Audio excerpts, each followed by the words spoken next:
Hello Eduseekers, welcome back to my SL Education YouTube channel. ඉතින් මේ video එකේදී මම ඔයාලට කියලා දෙන්න යන්නේ කොහොමද මේ ISLM වක්‍ර විතන් වෙන්නේ සහ කොහොමද මේ වක්‍රයේ මත තියෙන ලක්ෂයන් විතන් වෙන ආකාරය පිළිබඳවයි. ඉතින් මේක මම ඔයාලට මතක තියාගන්න පහසු වෙන්න සරල කෙටි සටහන් දෙකක් යොදා ගන්නවා. එකක් ISLM එකක් IS curve එකට සහ අනිත් එක LM curve එකට. ඉතින් කලින් වීඩියෝ දෙකේදී මම ඔයාලට කියලා දුන්නා මොකද්ද මේ ISLM මොඩල් එකක් කියලා කියන්නේ සහ කොහොමද ඒක ඉක්ලිබ්‍රියම් එක තීරණය වෙන්නේ සහ කොහොමද ඒකට මෙන්න මේ රටක ෆිස්කල් පොලිසි එක සහ මොනිටරි පොලිසි එක එෆෙක්ට් වෙන්නේ කියලා. ඉතින් ඔයාලා වීඩියෝස් දෙක නරඹුවේ නැත්නම් මම පහළ ඩිස්ක්‍රිප්ෂන් එකේ මේ වීඩියෝස් දෙකේ ලින්ක් දෙක දාලා තියන්නම්.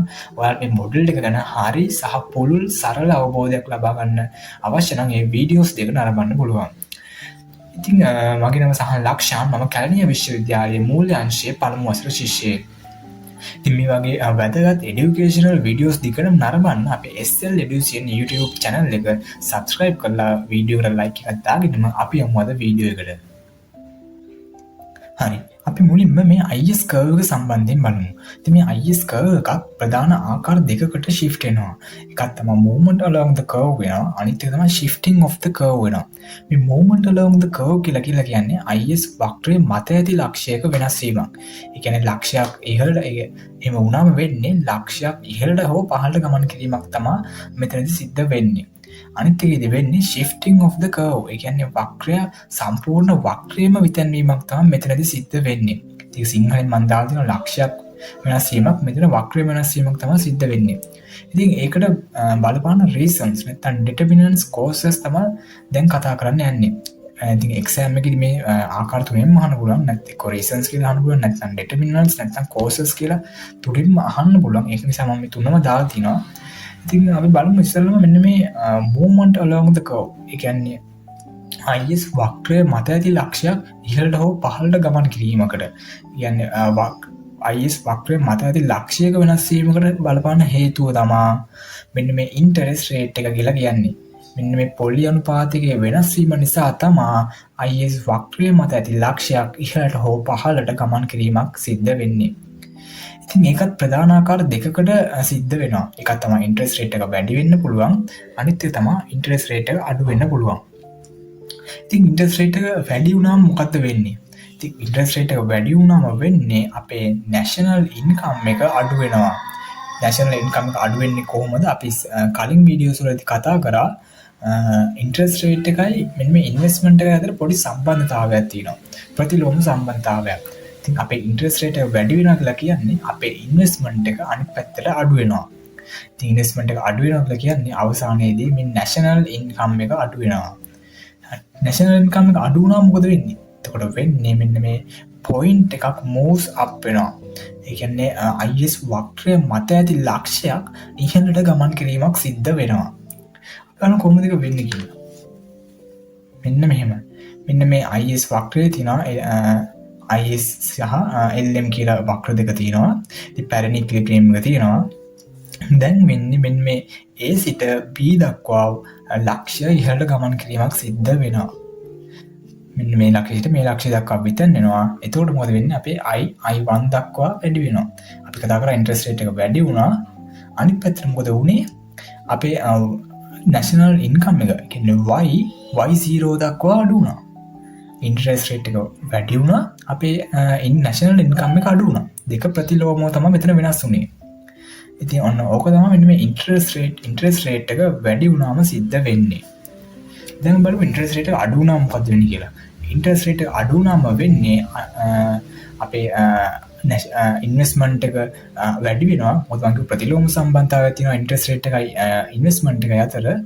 ඒ තුලින් මොකද වෙන්නේ? අපේ නැෂනල් ඉන්කම් එක වැඩි වෙනවා. ඉන්ටරෙස්ට් රේට් එක අඩු වුණා, ඉන්වෙස්ට්මන්ට් එක වැඩි වුණා. ඒ තුලින් මොකද උනේ? නැෂනල් ඉන්කම් එක වැඩි වුණා. ඊට පස්සේ මොකද වෙන්නේ? මෙන්න මේ පොයින්ට් එක moves down වෙනවා. ඒ කියන්නේ අපේ IS curve එක මත තියෙන ලක්ෂයක් පහළට ගමන් කිරීමක් ඒක නිසා සිද්ධ වෙනවා. බලමු curve එකෙන් කොහොමද ඒක පෙන්වන්නේ කියලා. මෙන්න මෙහෙම A සිට C දක්වා වක්‍රයේ දිගේ ලක්ෂයේ පහළට ගමන් කිරීමක් සිද්ධ වෙනවා. එතකොට වෙන්නේ අපි කිව්වා ඉන්ටරෙස්ට් රේට් අඩු වෙනවා. ඒ තුලින් මොකද්ද වෙන්නේ? අපේ y1 දක්වා වැඩි වුණා. ඒ කියන්නේ අපේ national income එක y ඉඳන් y දක්වා වැඩිවීමක් සිද්ධ වුණා. ඉතින් ඔන්න ඕක තමයි. ඒ කියන්නේ දෙක ප්‍රතිලෝමව තමයි සිද්ධ වුණේ. ඉතින් ඕක තමයි මෙන්න මේ ඉන්ටරෙස්ට් රේට් එක වැඩි වුණාමයි ඉන්ටරෙස්ට් රේට් එක අඩු වුණාමයි සිද්ධ වෙන්නේ. ඉතින් මම සරල වේගේ ෆෝමියුලා එක බලන්න ඇඳලා පෙන්නන්නම්. ඒකේ උනේ අපේ මුලින්ම උනේ ඉන්ටරෙස්ට් රේට් එක වැඩි වුණා. එහෙම වුණාම මොකද උනේ? අපේ ඉන්වෙස්ට්මන්ට් එක අඩු වුණා. ප්‍රතිලෝම සම්බන්ධතාවයක් තියෙන්නේ. ඉතින් ඉන්වෙස්ට්මන්ට් එක අඩු වුණා කියලා කියන්නේ අවසානයේ අපේ නැෂනල් ඉන්කම් එක, ඒ කියන්නේ y මොකද වෙන්නේ? y අඩු වෙනවා. මොකද ඉන්වෙස්ට්මන්ට් එක අඩු වෙනවානේ. අවසානයේදී වෙන්නේ y අඩු වෙනවා. ඒ තුලින් මොකද වෙන්නේ අවසානයේදී අපේ IS වක්‍රය මත තියෙන පොයින්ට් එක ඉහළට ගමන් කිරීමක් සිද්ධ වෙනවා. පොයින්ට් එක ඉහළට ගමන් කිරීමක් සිද්ධ වෙනවා. ඉතින් ඕකේ අනිත් පැත්ත මොකද උනේ? ඉන්ටරෙස්ට් රේට් එක අඩු වුණා කියලා කියන්නේ අපේ ඉන්වෙස්ට්මන්ට් එක වැඩි වෙනවා. ප්‍රතිලෝම සම්බන්ධතාවයක් තියෙන්නේ. ඒ තුලින් මොකද වෙන්නේ? අපේ නැෂනල් ඉන්කම් එක වැඩි වෙනවා. ඒ තුලින් මොකද වෙන්නේ? අපේ IS වක්‍රය මත තියෙන පොයින්ට් එක පහළට ගමන් කිරීමක් සිද්ධ වෙනවා. ඉතින් ඕක තමයි මෙන්න මේ කර්ව් එකකින් මම නිරූපණය කරලා තියෙන්නේ. හරි. අපි දැන් බලමු මෙන්න මේ IS වක්‍රය දකුණට හෝ වමට විතන් වෙන්න බලපාන reasons නැත්නම් determinants නැත්නම් causes. ඉතින් අපි මුලින්ම rightward shift වෙන්න බලපාන හේතු බලමු. මුලින්ම වෙන්නේ මෙන්න මේ මුල්ම හේතුව තමයි මෙන්න මේ government expenditure එක වැඩි වෙන එක. ඒ කියන්නේ රාජ්‍යයේ වියදම වැඩි වෙන එක. එහෙම වුණාම මොකද වෙන්නේ? අපේ මෙන්න මේ IS curve එක දකුණට විතැන්වීමක් සිද්ධ වෙනවා. ආයෙ මොකද වෙන්නේ? මෙන්න මේ autonomous consumption එක. ඒ කියන්නේ ස්වාධීන පරිභෝජනය වැඩි වුණාම අපේ IS curve එක දකුණට විතැන්වීමක් සිද්ධ වෙනවා. ටැක්සේෂන් එක කියන්නේ බදු අඩු වුණාම මෙන්න මේ IS curve එක දකුණට විතැන් වෙනවා. අනිත් තමයි මෙන්න මේ autonomous investment එක වැඩි වුණාම, ඒ කියන්නේ ස්වාධීන ආයෝජනය වැඩි වුණාමත් අපේ මේ IS curve එක දකුණට විතැන්වීමක් සිද්ධ වෙනවා.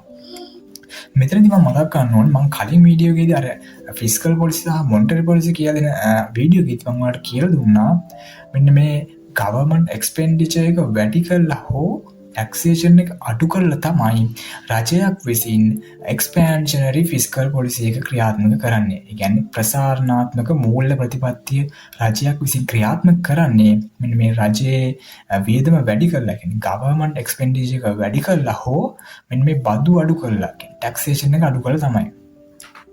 ඉතින් ඊට පස්සේ මොකද මේ ඔටෝනොමස් කන්සම්ප්ෂන් එක වැඩි කරන එකෙන් සහ ඔටෝනොමස් ඉන්වෙස්ට්මන්ට් එක වැඩි කරන එකෙන් උනේ. ඉතින් මොනවද මේ autonomous consumption එකයි autonomous investment එකයි කියලා කියන්නේ? ඒක තමයි මෙන්න මේ දෙක තියෙන්නේ මෙන්න මේ consumption function එකේ සහ investment function එකේ. consumption function එකේ මෙන්න මේ simple A එකෙන් represent කරන්නේ අපි autonomous consumption එක. කියන්නේ ස්වාධීන පරිභෝජන නිරූපණය කරන්නේ පරිභෝජන ශිතයේ තියෙන මෙන්න මේ A කියන එකෙන්. ඉතින් මෙන්න මේක වැඩි වුණාම වෙන්නේ මොකද්ද? අපේ IS curve එක දකුණට විතැන්වීමක් සිද්ධ වෙනවා. අනිත් එක තමයි මේ investment function එක. කියන්නේ ආයෝජන ශිතය. ඒකේ තියෙන මෙන්න මේ autonomous consumption එක. autonomous investment එක. autonomous investment එක. මෙන්න මේ autonomous investment එක වැඩි වුණාම මොකද වෙන්නේ? අපේ IS curve එක දකුණට විතැන්වීමක් සිද්ධ වෙනවා. ඉතින් ඕක තමයි මෙතන තියෙන්නේ. ඉතින් මීට වඩා හේතු තව තියෙනවා. මම මෙතන 4ක් විතරයි දාලා තින්නේ. ඉතින් ඔයාලට පුළුවන් තව ඔයගොල්ලෝ දන්න හේතුත් මේ කෙටිසරහටම ඇතුළත් කරගන්න. ඉතින් මෙහෙම දකුණට විතැන්වීම මොකද උනේ? අපේ පැරණි IS curve එකයි LM curve එකයි තියෙනවා. පැරණි equilibrium එක තියෙනවා I1 සහ Y1 දක්වා. දැන් මොකද වෙන්නේ? අපේ IS curve එක IS1 දක්වා IS2 සිට IS2 දක්වා දකුණට විතැන්වීමක් සිද්ධ වෙනවා. ඒ තුලින් මොකද වෙන්නේ? අපේ ඉන්ටරෙස්ට් රේට් එක වැඩි වෙනවා සහ අපේ ජාතික ආදායම වැඩිවීමක් සිද්ධ වුණා. කියන්නේ දෙක පොසිටිව්ලි තමයි වෙනස් වෙලා තියෙන්නේ. දෙකම වැඩිවීමක් තමයි මෙන්න මේ IS curve එක දකුණට විතැන්වීමකදී සිද්ධ වුණේ. අපි දැන් බලමු මෙන්න මේ leftward shift වුණාම මොකද වෙන්නේ කියලා. ඉතින් ඒකට බලපාන හේතු තමා අර අපි මේ rightward shift එකේදී බලපාපු හේතු වල අනිත් පැත්ත. ඒ කියන්නේ government expenditure එක. ඒ කියන්නේ රාජ්‍ය වියදම අඩු වීම, autonomous consumption ඒ කියන්නේ ස්වාධීන පරිභෝජනය අඩු වීම, taxation එක කියන්නේ බදු වැඩි වීම, autonomous investment එක. ඒ කියන්නේ ස්වාධීන පරිභෝජන, ස්වාධීන ආයෝජන අඩු වීම. ඉතින් අර කලින් කතා කරපු අර දකුණට විතර වෙන්න බලපාන හේතු වලම අනිත් පැත්ත තමයි මෙන්න මේ වමට විතර වෙන්න බලපාන හේතු වෙන්නේ. ඉතින් මෙතනත් පොඩි විශේෂ කරුණක් තියෙනවා. මෙන්න මේ government expenditure එක අඩු වීම සහ taxation එක වැඩි වීම කියන. ඉතින් අපි කලින් වීඩියෝ එකේ මම කිව්වා වගේම රජය විසින් contractionary ෆිස්කල් පොලිසි එක ක්‍රියාත්මක කරන්නේ මෙන්න මේ කියන කම්පෝනන්ට්ස් දෙක භාවිතා කරලා. ඒ කියන්නේ government expenditure එක එක්ක අඩු කරනවා නැත්නම් taxation එක වැඩි කරනවා.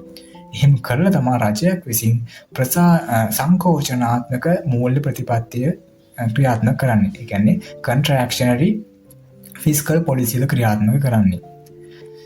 ඉතින් මොකද වෙන්නේ ඊට පස්සේ අපි curve එක මොකද වෙන්නේ? අපේ curve එක මෙන්න මේ IS1 ඉඳන් IS0 දක්වා වමට විතැන්වීමක් සිද්ධ වෙනවා. මෙන්න මෙහෙම. එතකොට මොකද වෙන්නේ? අපේ national income එක Y1 ඉඳන් Y0 දක්වා අඩු වෙනවා. අනිත් පැත්තට අපේ interest rate එක Y1 සිට I1 සිට I0 දක්වා අඩුවීමක් සිද්ධ වෙනවා. දෙකම සමාන positively වෙනස් වීමක් තමයි මෙතන සිද්ධ වෙන්නේ. දෙකම අඩු වුණා මෙතනදී. අර කලින් rightward shift වුණා මොකද උනේ? දෙකම වැඩි වීමක් තමයි සිද්ධ වුනේ. ඉතින් දැන් leftward shift වුණා මොකද උනේ? දෙකම අඩු වීමක් තමයි සිද්ධ වුනේ. ඉතින් ඔන්න මෙන්න මේ හේතු තමයි මෙන්න මේ IS curve එකක් විතැනෙන්න සහ IS curve එක මත ඇති ලක්ෂයක් විතැන්වීමට බලපාන හේතු. ඉතින් ඕගොල්ලෝ මේකෙදි මුලින්ම විශේෂයෙන්ම දැනගන්න ඕනේ මෙන්න මේ ඉන්ටරෙස්ට් රේට් එක විතරයි මෙන්න මේ IS curve එක මත ඇති ලක්ෂයක් වෙනස් වීමට බලපාන හේතුව. මෙන්න මේ ඉන්ටරෙස්ට් රේට් එක.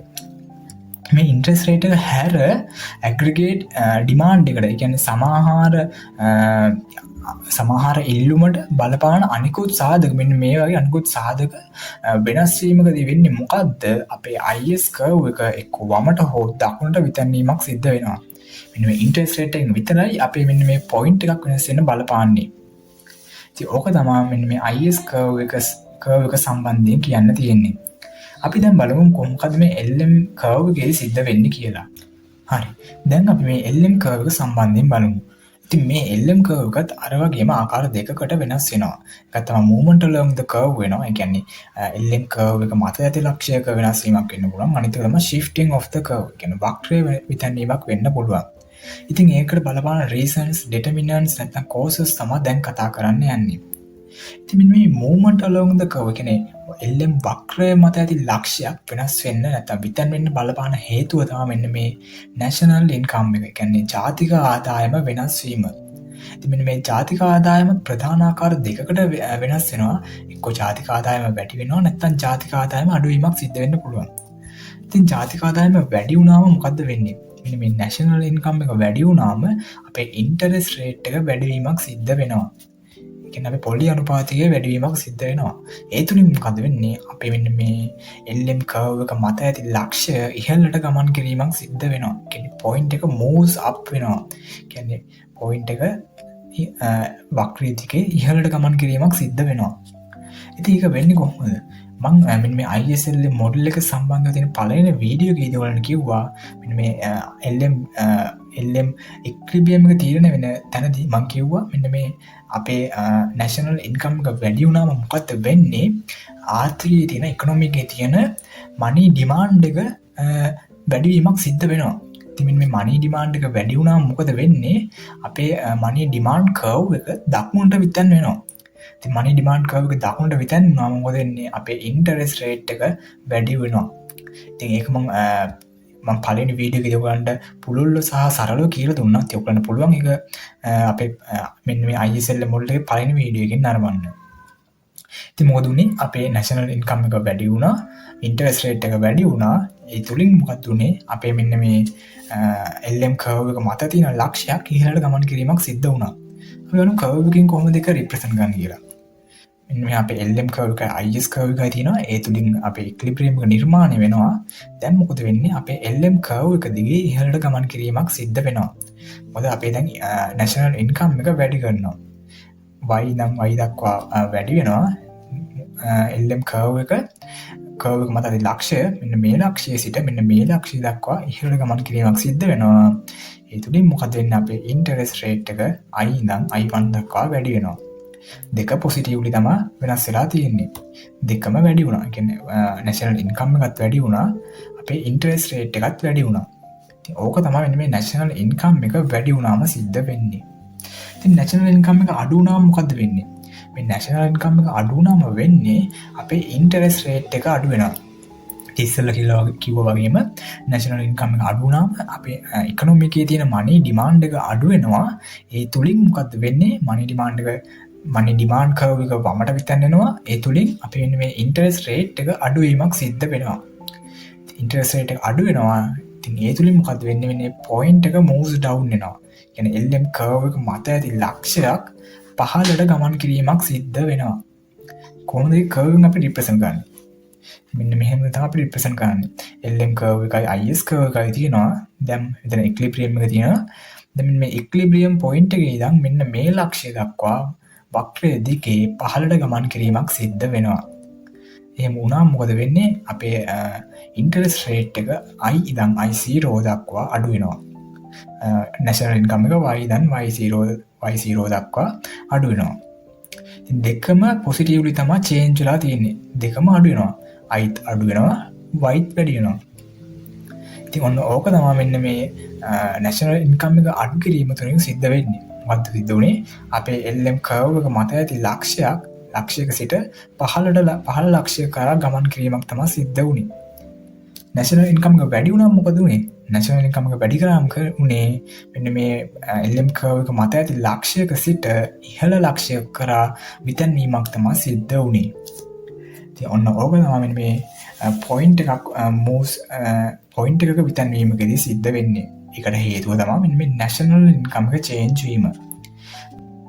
හරි. දැන් අපි බලමු මෙන්න මේ LM කර්ව් එක විතන් වෙන්නේ. කියන්නේ දකුණට හෝ වමට විතන් වෙන්න බලපාන reasons නැත්නම් determinants or causes තමයි දැන් අපි බලන්න යන්නේ. අපි මුලින්ම බලමු මෙන්න මේ right shift මේ LM කර්ව් එක දකුණට විතන් වෙන්න බලපාන හේතු. මම හේතු ටික මුලින් කියලා ඔයගොල්ලන්ට පොඩි පැහැදිලි කිරීමක් ඒ සම්බන්ධයෙන් ලබා දෙන්න. මුලින්ම මෙන්න මේ money supply එක කියන්නේ මුදල් සැපයීම වැඩි වුණාම අපේ LM කර්ව් එක දකුණට විතන් වෙනවා. අන්තිම ප්‍රයිස් ලෙවල් එක කියන්නේ මිල මට්ටම අඩු වුණාම මොකද වෙන්නේ? අපේ LM කර්ව් එක දකුණට විතන් වෙනවා. ඊට පස්සේ liquidity preference එක කියන්නේ මුදල් ඉල්ලුම කියන්නේ මිනිස්සුන්ට තියෙන මුදලට තියෙන රුචිකත්වය වැඩි වුණාමත් මොකද වෙන්නේ? මේ LM කර්ව් එක දකුණට විතන් වෙනවා. ඊට පස්සේ මෙන්න financial innovation නැකුණාම ඒ කියන්නේ මූල්‍ය නව්‍යතාවන් බිහි වුණාම උදාහරණයක් විදිහට ATMs තව e-wallets වගේ දේවල් බිහි වුණාම මොකද වෙන්නේ? මෙන්න මේ ආර්ථිකයේ LM කර්ව් එක බිහි වුණාම වෙන්නේ අපේ liquidity preference එක, ඒ කියන්නේ money demand එකත් මෙන්න මේ තුලින් වැඩි වෙනවා. financial innovation එක වුණාම. ඉතින් ඒක වැඩි වෙනවා කියලා කියන්නේ අවසානයේදී LM කර්ව් එක දකුණට විතන් වීමක් සිද්ධ වෙනවා. හරි. දැන් මම කියන්න මෙන්න මේ money supply එක වැඩි කරන්නේ කොහොමද? ඉතින් මෙන්න මේ central bank එක විසින් මෙන්න මේ money supply එක වැඩි කරලා තමයි ආර්ථිකයක expansionary monetary policy එක ක්‍රියාත්මක කරන්නේ. මෙන්න මේ money supply එක වැඩි කරලා. ඉතින් අනිත් එක තමයි මෙන්න මේ price level එක අඩු කිරීම. මෙන්න money supply එක වැඩි කරාම මොකද වෙන්නේ? අවසානයේදී අපි කතා කරා මේ කලින් වීඩියෝ එකේදී මෙන්න මේ LM කර්ව් එක දකුණට අවසානයේදී විතන් වීමක් සිද්ධ වුණා. කොහොමද? expansionary monetary policy එකකදී. ඊට පස්සේ මේ price level එක අඩු කිරීමක්. ප්‍රයිස් ලෙවල් එක අඩු වුණාම කොහොමද මේ LM කර්ව් එක දකුණට විතන් වෙන්නේ?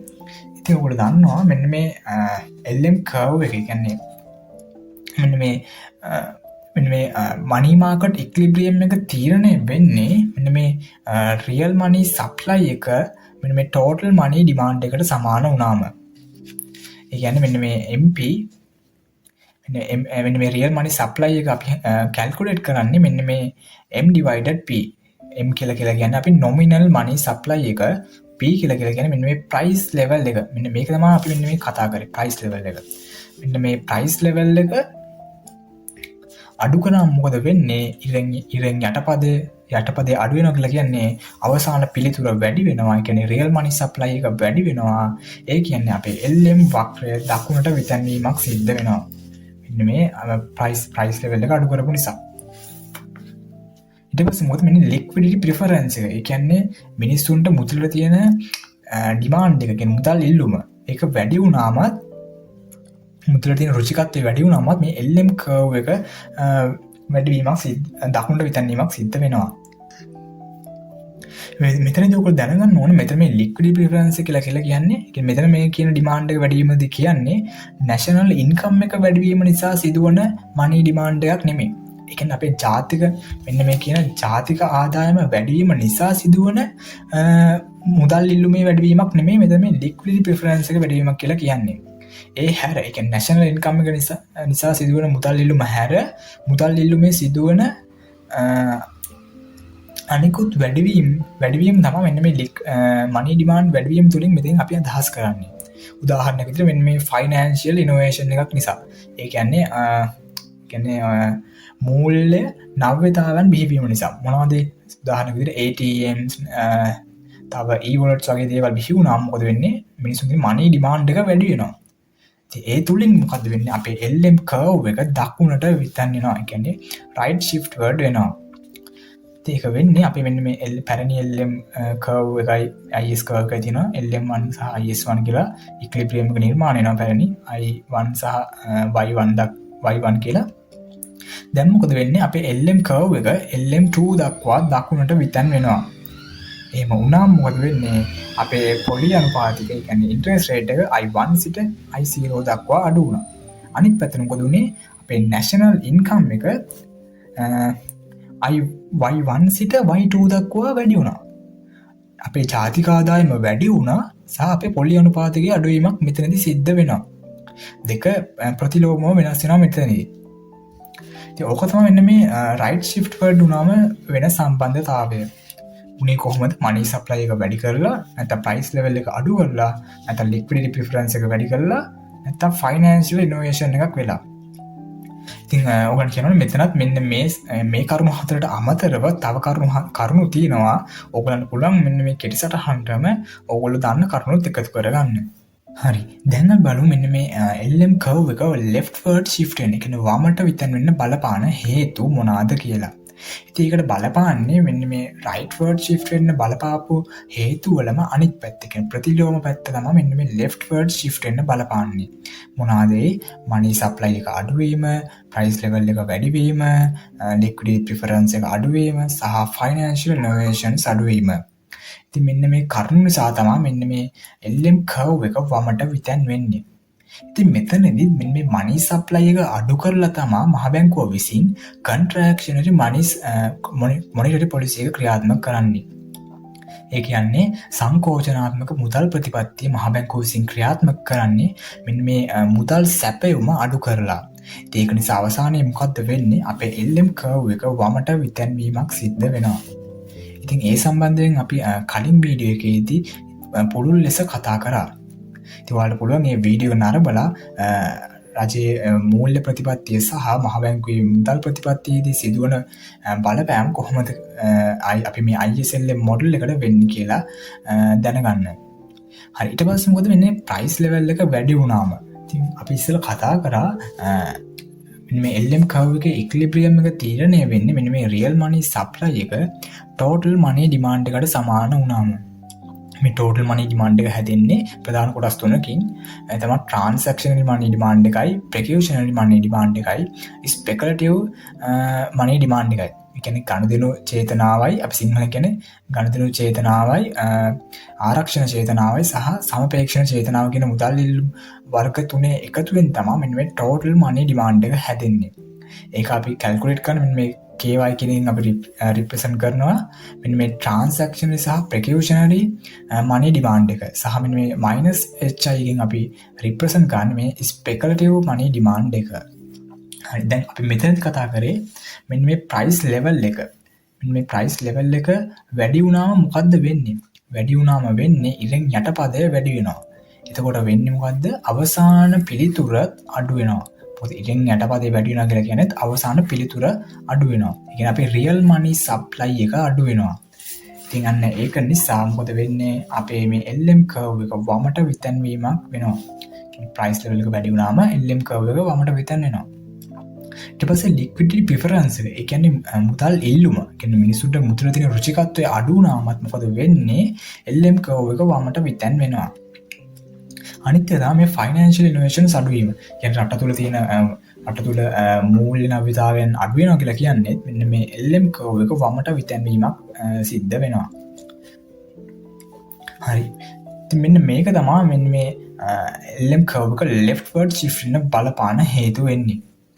ඉතින් මේ LM කර්ව් එක සම්බන්ධයෙන් ඔයාලා දැනගන්න ඕන අනිවාර්යෙන් මෙන්න මේ national income එක change වුණාම තමයි අපේ මෙන්න මේ LM කර්ව් එක මත තියෙන ලක්ෂයක විතැන්වීමක් සිද්ධ වෙන්නේ. එක්ක ලක්ෂය ඉහළට ගමන් කරනවා නැත්නම් ලක්ෂය පහළට ගමන් කිරීමක් සිද්ධ වෙනවා.